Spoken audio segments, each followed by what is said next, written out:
नमस्कार प्यारे विद्यार्थियों, महात्मा गांधी कॉलेज द्वारा संचालित आपकी अपनी ऑनलाइन क्लासेस में हार्दिक स्वागत है, अभिनंदन है।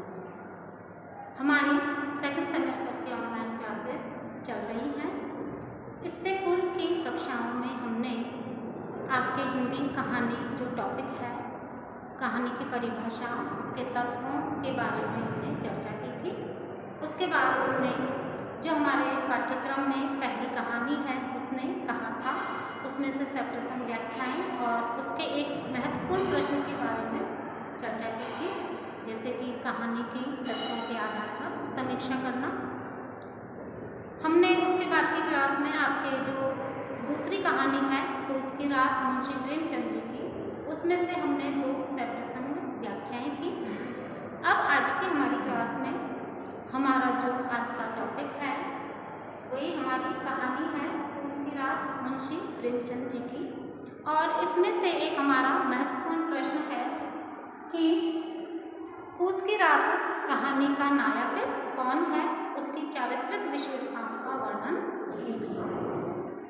देखिए बच्चों, कहानियों में से हमारे जितने भी प्रकार के प्रश्न बनते हैं वो मैंने आपको जब आपका पाठ्यक्रम मैंने बताया था, पाठ्यक्रम से संबंधित जो मैंने क्लास ली थी उसमें मैंने बताया था कि कहानियों में से और उपन्यास में से किस किस प्रकार के हमारे प्रश्न बनते हैं।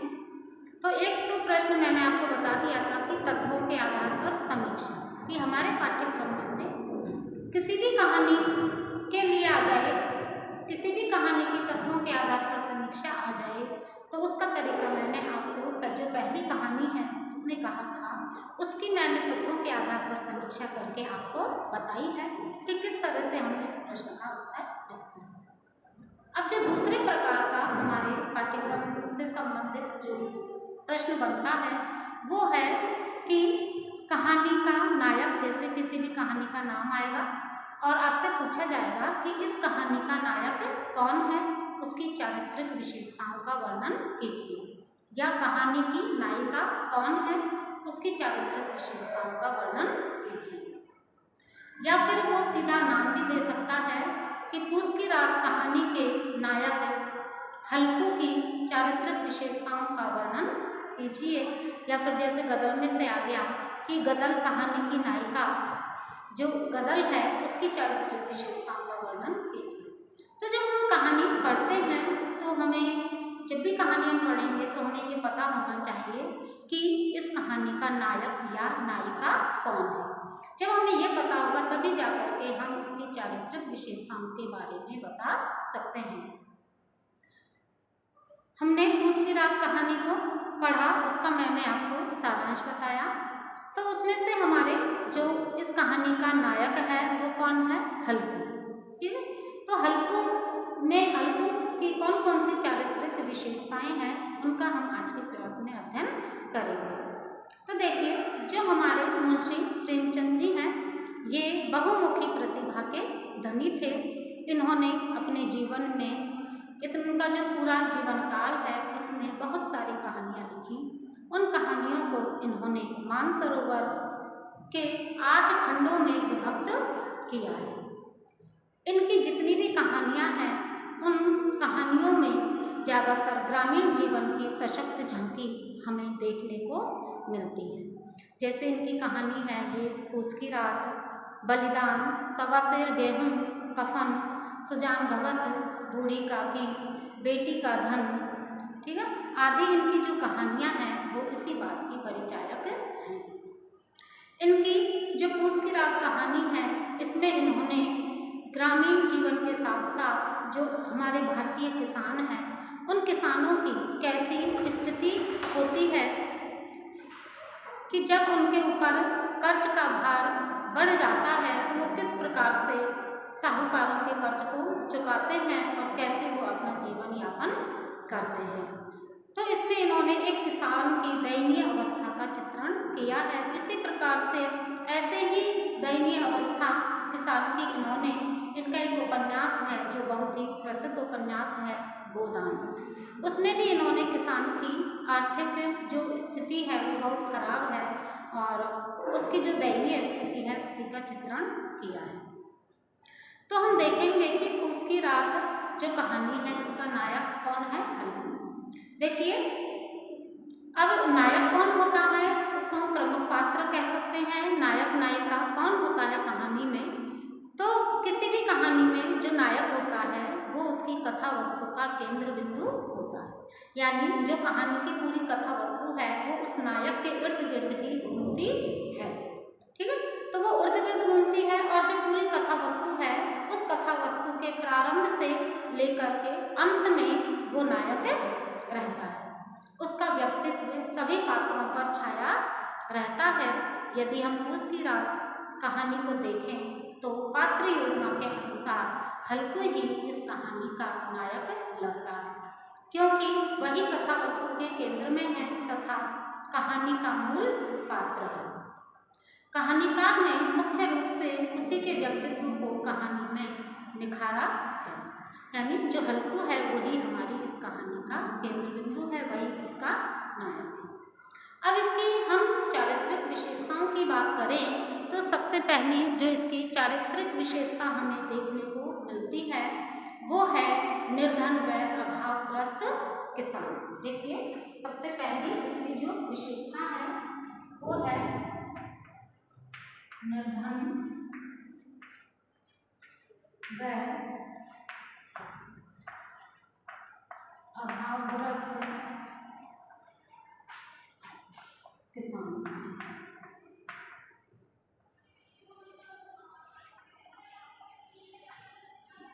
देखिए कि जो हल्कू है वो निर्धन अर्थात उसके पास पैसा नहीं है, वो आर्थिक रूप से बहुत ही कमजोर है। अभाव और वो अभावों से ग्रस्त है, यानी कि उसमें उसके पास न तो खाने के लिए 2 वक्त का भोजन उसे सही रूप में मिल पाता है, न ही पहनने के लिए वस्त्र हैं। इस स्थिति को यदि हम देखें तो आपने कहानी के प्रारंभ में ही पढ़ा मैंने आपको कल ही बताया था कि हल्कू सर्दियों को गुजारने के लिए या सर्दियों को बिताने के लिए एक कंबल खरीदने के लिए वो कुछ पैसे रखता है। तो जो हल्कू है वो सर्दियां बिताने के लिए एक कंबल खरीदने के लिए कुछ पैसे जमा करके रखता है, लेकिन उसका जो साहूकार है वो अपना उधार दिया गया जो धन है उसे लेने के लिए आता है, लेकिन उसके पास इतने पैसे नहीं होते हैं कि वो उसका कर्ज चुका पाए। लेकिन जो उसकी पत्नी है वो उन 3 रुपये जो वो इकट्ठे करके रखता है तो उन्हें देने से मना कर देती है, क्योंकि उनके पास इसके अलावा और कोई चारा नहीं है। हालांकि हल्कू किसान कहता है कि मैं कंबल के लिए कोई और इंतजाम कर लूँगा, लेकिन उनके पास ऐसा कोई उपाय नहीं होता है जिससे कि वो कंबल खरीद सके। तो वो उसे साहूकार को जो सहना है उसे पैसे देने से बिल्कुल मना कर देती है। तो मैं जब उसकी पत्नी कहती है मुन्नी कि दिन रात तो खेत में काम करो, मर जियो और जितने भी खेत में जो पैदावार होती है उसे साहूकार को ले जा करके दे दो, बस हो गई छुट्टी।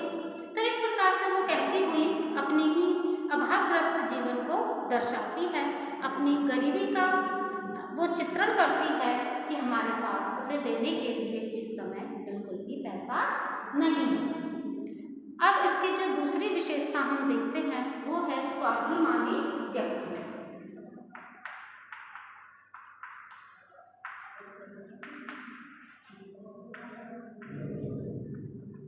स्वाभिमानी किसान कहते हैं। देखिए, जो हल्कू है वो कैसा किसान है? स्वाभिमानी, है ना।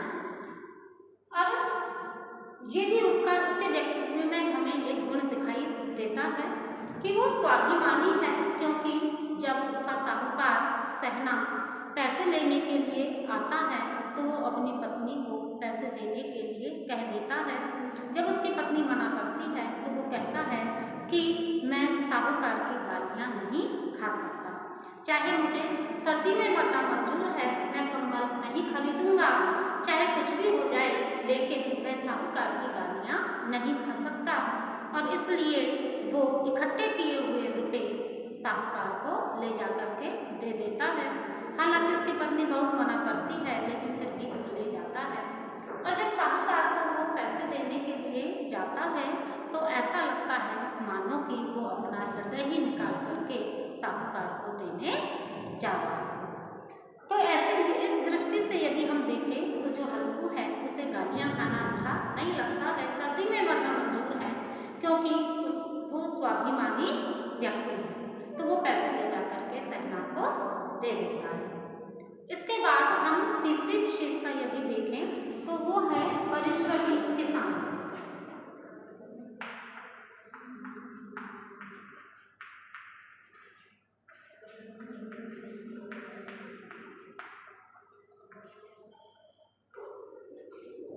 देखिए, जो हल्कू है वो बहुत अधिक मेहनत करने वाला है, बहुत अधिक परिश्रमी है वो, और उसकी पत्नी दिन रात अपनी खेती में काम करते हैं, कड़ी मेहनत करते हैं, अपना खून पसीना एक करते हैं, चाहे भयंकर गर्मी पड़े, चाहे सर्दी पड़े या बारिश हो, लेकिन वो मेहनत करने से कभी भी नहीं डरते हैं। वो हमेशा जी जान लगा करके अपने खेतों में मेहनत करते हैं। लेकिन यदि देखा जाए तो कभी तो अनावृष्टि, कभी अतिवृष्टि, कभी फसलों में रोग लग जाता है, और कभी जो फसल है उसको जो नीलगाय है या कोई जानवर है वो उसको नष्ट कर देते हैं। यानी हमेशा जैसे ही वो उनकी फसल पक करके तैयार होती है तो कोई ना कोई प्राकृतिक आपदा के कारण उनकी फसल नष्ट हो जाती है, लेकिन फिर भी वो मेहनत करने से नहीं घबराते। हमने आजकल यहाँ वर्तमान स्थिति को देखें तो हमारे यहाँ भी किसानों की ऐसी ही स्थिति हो रही है। आपने कई बार देखा होगा कि जब किसानों की फसल पक करके तैयार हो जाती है, खेत में खड़ी रहती है, उसी समय या तो बहुत तेज बारिश होने लगती है या फिर सूखा पड़ जाता है। कई बार उनमें रोग लग जाते हैं, कई बार उनके जो आसपास के जो पशु हैं वो उनकी खेती को नष्ट कर जाते हैं। तो इस प्रकार उनकी जो फसल है उन्हें कभी भी सही तरीके से और पूरी की पूरी फसल प्राप्त नहीं हो पाती है। किसी न किसी कारण से उनकी फसल में कोई ना कोई नुकसान होता रहता है। तो इसी प्रकार से जो हल्कू किसान है उसकी भी जब फसल पूरी तैयार हो गई थी, आपने देखा कहानी में कि उसकी जो ईख की फसल है उन्होंने पूरी गर्मी उसकी देखभाल की, रक्षा की, उसे तैयार किया, पूरी बरसात उन्होंने निकाल दी, और जैसे ही सर्दियों का मौसम आता है, सर्दियों में भी वो रोज खेत पर रखवाली करने जाता है, लेकिन एक दिन वो उसके पास कोई कंबल नहीं होता है और एक दिन इतनी तेज सर्दी पड़ती है कि वो उस सर्दी के कारण बाहर देखने नहीं जा पाता है और नीलगायें आकर के उसकी खेती को नष्ट कर जाती हैं। तो इस प्रकार से जो हल्कू किसान है वो कैसा है, कठोर परिश्रमी है, कठिन मेहनत करने वाला है। ठीक, तो देखिए अगली विशेषता यदि हम देखें तो दुर्भाग्यशाली या भाग्य का मारा।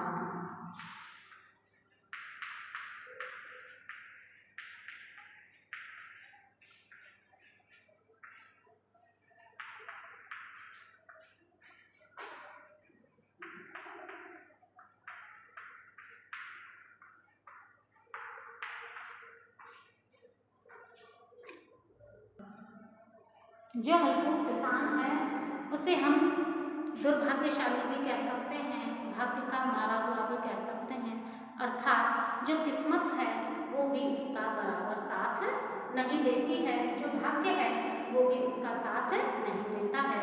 एक तरफ तो जो उसका साहूकार है शहनाज, वो उस पर जुल्म ढाता है, लगातार उसके ऊपर तकादा करता है अपना पैसा लेने के लिए, और दूसरी तरफ वो कठोर परिश्रम करके खेती में ईख पैदा करता है।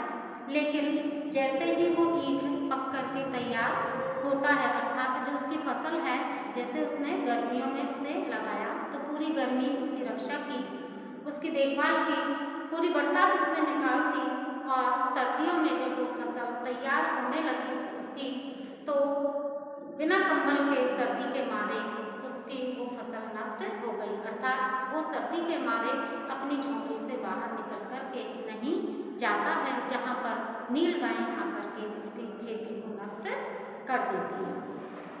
तो इस प्रकार से हम हल्कू किसान को दुर्भाग्यशाली या भाग्य का मारा हुआ भी कह सकते हैं।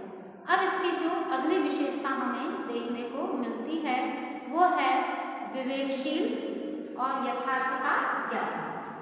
इसकी जो पांचवी विशेषता है वो है विवेकशील और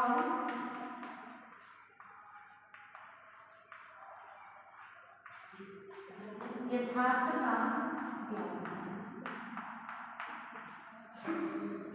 देखिए, जो हल्कू किसान है वो विवेकशील है और वास्तविकता का ज्ञान रखने वाला है। यथार्थ मतलब होता है वास्तविकता। उसका मानना ये है कि जो गरीबी है वो केवल हम जैसे किसानों के लिए ही है। हम दिन रात अपने खेत में मेहनत करते हैं, कठोर परिश्रम करते हैं और जो सेठ साहूकार हैं वो केवल हमें ब्याज पर पैसा देते हैं और बदले में जब हम उनका ब्याज चुका देते हैं तो पूरा का पूरा धन उन्हीं के पास चला जाता है। यानी हम अपनी खेती में चाहे कितनी ही मेहनत कर लें, वो सारी मेहनत का फल हमें नहीं मिलता है। वो हमारे पूरा का पूरा पैसा ही साहूकार से लिए गए ब्याज पर जो पैसा लिया गया है उसे चुकाने में ही चला जाता है। तो मेहनत करने के लिए तो ये किसान वर्ग है और मौज मस्ती करने के लिए किसान साहूकार वर्ग है, क्योंकि उसकी पत्नी कहती है कि खेत में कठोर परिश्रम करो, मर मर के काम करो और बाद में हमारे हाथ कुछ भी नहीं लगता है। हमें तो वही फिर से मेहनत मजदूरी करके ही अपना जीवन यापन करना पड़ता है। तो इस प्रकार से जो हल्कू किसान है वो विवेकशील है और यथार्थ का ज्ञाता है। अब यदि हम अगली विशेषता की बात करते हैं तो जो हल्कू है उसके मन में क्या है, जानवरों के प्रति प्रेम भाव या संवेदनशील है वो।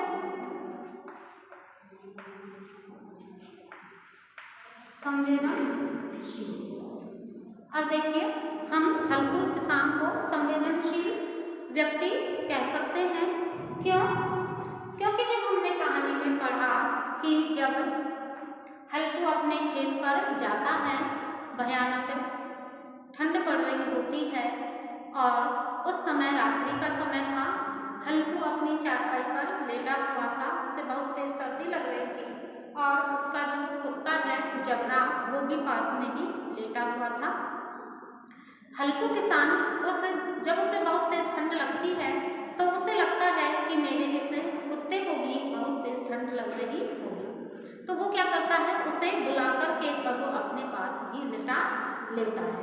यानी कुत्ते को भी वो अपनी खाट पर लिटा लेता है, क्योंकि उसको ऐसा लगता है कि ये भी बेचारा सर्दी में मर जाएगा और इसलिए वो उसे अपने पास में बुला लेता है और उसे अपने पास में ही सुला भी लेता है। अगली विशेषता इसकी हम देखें तो जानवरों के प्रति प्रेम।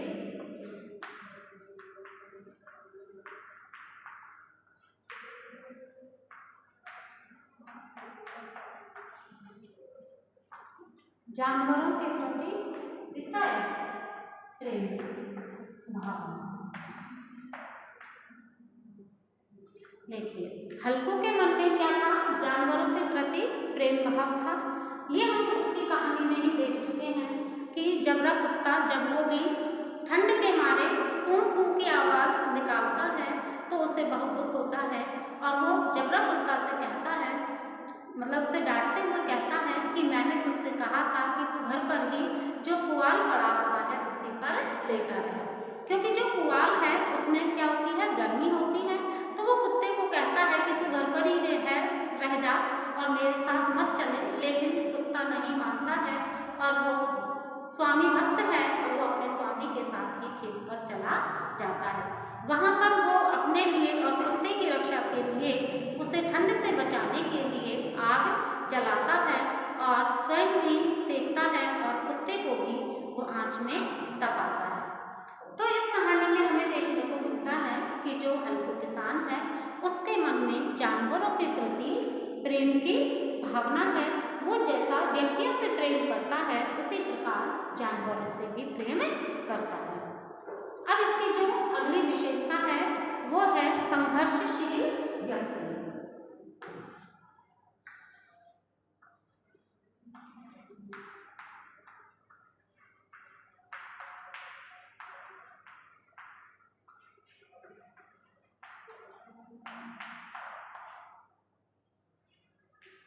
देखिए, जो हल्कू किसान है वो संघर्षशील व्यक्ति है।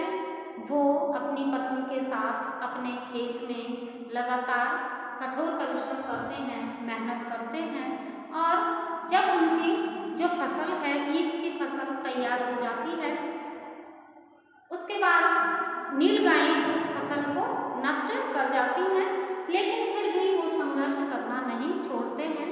हालांकि वो अपने मन की तसल्ली के लिए कह देता है कि अच्छा हुआ कि इन नीलगायों ने इस फसल को नष्ट कर दिया, क्योंकि अब हमें रात्रि के समय इतनी भयानक सर्दी में यहाँ खेत में आकर के सोना नहीं पड़ेगा।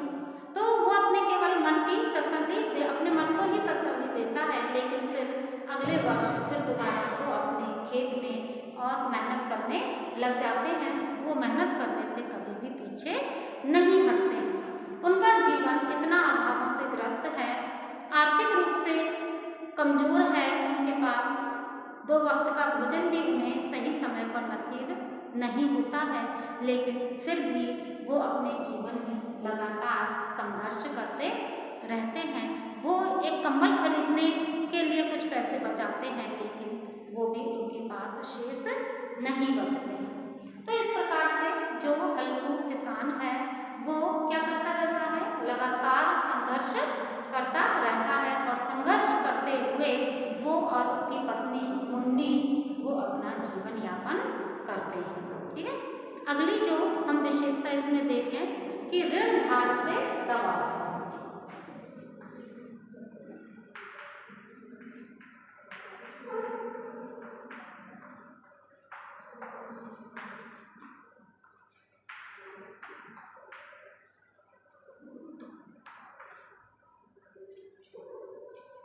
देखिए, जो हल्कू किसान है वो किसके भार से दबा हुआ है, ऋण के भार से दबा हुआ है। ये विशेषता हमें, ये लगभग इनकी जो विशेषताएं हैं वो हमें हर किसान में दिखाई देती हैं कि किसान के पास जो पैसा होता है वो कब आता है, जब उसकी फसल पक करके तैयार हो जाती है और वो बाजार में उसे बेचकर आता है, तब जाकर के उसके हाथ में हमें पैसा दिखाई देता है, वरना बीच में उसके पास पैसा नहीं होता है। तो वो जब फसल अपने खेत में फसल बोता है तो उस समय उसके पास पैसा नहीं होता है, तो वो क्या करता है, उसके पास एक ही उपाय होता है कि वो किसके पास जाता है, सेठ साहूकारों के पास जाता है और अपना खेत बोने के लिए, उसमें फसल बोने के लिए, बीज बोने के लिए क्या लेकर के आता है, साहूकार से उधार पैसा लेकर के आता है और वो ये वादा करके आता है कि जब मेरी फसल पक करके तैयार हो जाएगी, बाजार में बिक जाएगी, तब मैं आपका ये पूरा का पूरा पैसा चुका दूंगा। लेकिन ये जरूरी नहीं है कि उसकी फसल पूरी की पूरी पक करके तैयार हो जाए, क्योंकि कभी कभी पकी हुई फसल पर भी बहुत तेज बारिश हो जाती है, कभी सूखा पड़ जाता है, कभी फसल में कोई रोग लग जाता है और कभी जो जानवर हैं वो उसकी फसल को नष्ट कर जाते हैं। तो इस प्रकार से उसके हाथ में कभी भी वो पूरी की पूरी फसल नहीं आ पाती है, जिसे बेच करके वो पैसा प्राप्त कर ले। तो इसलिए वो हमेशा ही, यानी जीवन भर ही किसके भार से दबा रहता है, ऋण के भार से दबा रहता है। हल्कू को भी हमने देखा कि वो साहूकार से पैसे लेकर के आता है और सोचता है कि जब मेरी फसल तैयार हो जाएगी तो मैं साहूकार के पैसे चुका दूंगा, लेकिन अंत समय में तो जो नीलगाई है वो आकर के उसकी फसल को ही नष्ट कर देती नहीं चुका पाता है, लेकिन हाँ थोड़ा बहुत उससे पहले ही वो जो कंबल के लिए पैसे बचाता है वो दे करके और साहूकार को संतुष्ट कर देता है। ठीक है, अब इसके बाद हम इसकी अगली विशेषता देखते हैं कि अपमानित होने से डरने वाला, यानी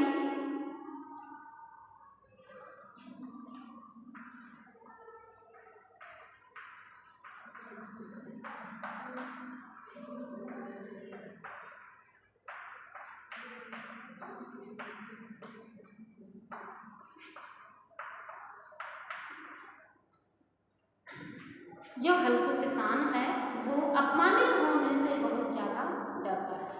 यानी जब साहूकार उसके पास पैसे लेने के लिए आता है तो उसे ये पता है कि यदि मैंने इसका पैसा नहीं चुकाया तो ये मुझे गालियाँ देगा, मेरा अपमान करेगा, मेरी पत्नी को भला बुरा कहेगा और गांव में जाकर वो हमारे बारे में न जाने गांव वालों को क्या क्या बताएगा।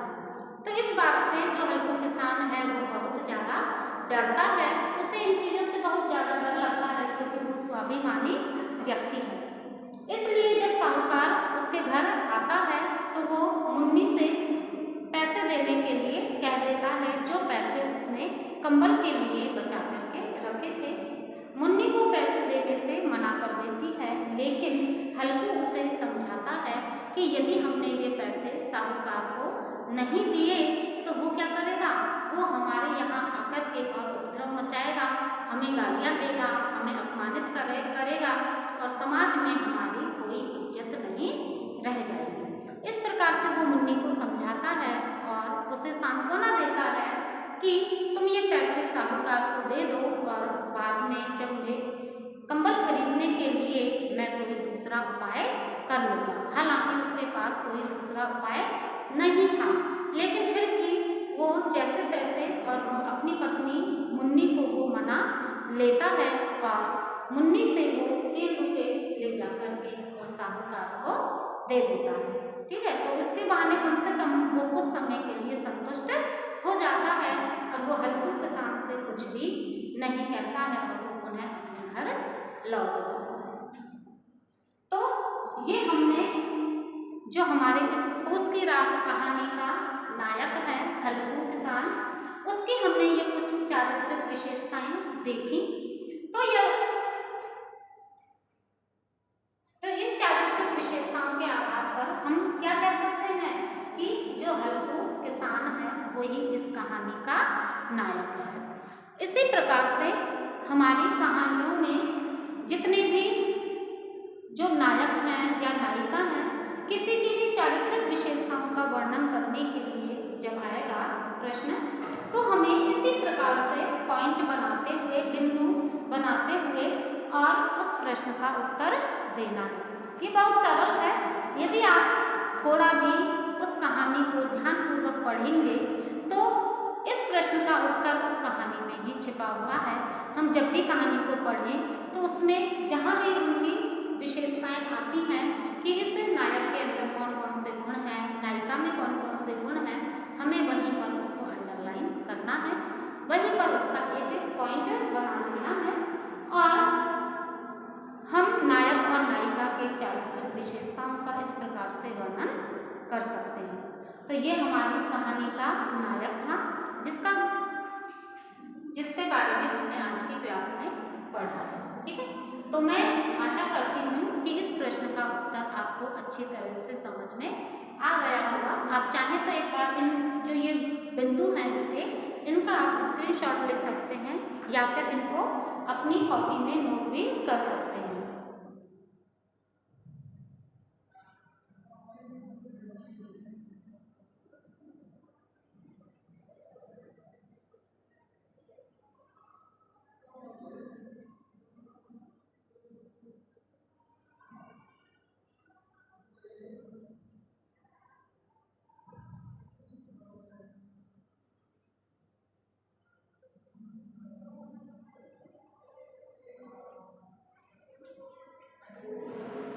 ये हमारे इस प्रश्न के आवश्यक बिंदु थे। इन बिंदुओं को हमें ध्यान रखना है और जब हमारे ये प्रश्न आएगा परीक्षा में तो हमें इसी प्रकार से सबसे पहले भूमिका हम लिखेंगे, जिसमें हमारे कवि हैं उनका परिचय देंगे, उनका व्यक्तित्व, उनका कृतित्व के बारे में थोड़ा सा बताएंगे और फिर हेडिंग डालेंगे कि पूस की रात कहानी के नायक की चारित्रिक विशेषताएं। फिर उसके व्यक्तित्व में कौन कौन सी विशेषताएं हमें नजर आती हैं, फिर उनको हम बिंदुओं के माध्यम से दर्शाएंगे। ठीक है, तो ये प्रश्न का उत्तर आपको अच्छी तरह से समझ में आ गया होगा। और आज के लिए इतना ही। हम अब कल जो आपकी क्लास होगी उसमें या तो इस कहानी, जो हमारी ये कहानी है, इसकी तत्वों के आधार पर समीक्षा, या फिर जो अगली कहानी है उसके बारे में हम अगली क्लास में ही चर्चा करेंगे। ठीक है, आपके पास कहानी वाली बुक होगी तो आप एक बार उस बुक में से इन कहानियों को अवश्य पढ़ लें, क्योंकि जब आप उस बुक में से कहानियों को पढ़ेंगे तो आपको एक बार उसका जो सारांश है वो अच्छी तरह से समझ में आ जाएगा। ठीक है, आज के लिए इतना ही।